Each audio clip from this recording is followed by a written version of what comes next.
कुङ्कुमचन्दनलेपितलिङ्गं पङ्कजहारसुशोभितलिङ्गं सञ्चितपापविनाशनलिङ्गं तत्प्रणमामि सदा शिवलिङ्गम्।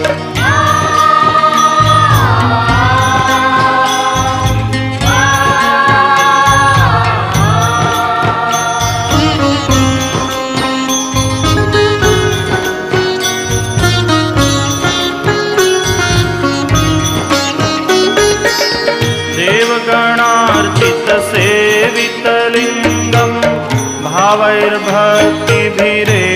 च लिङ्गं दिनकरकोटिप्रभाकरलिङ्गं तत्प्रणमामि सदा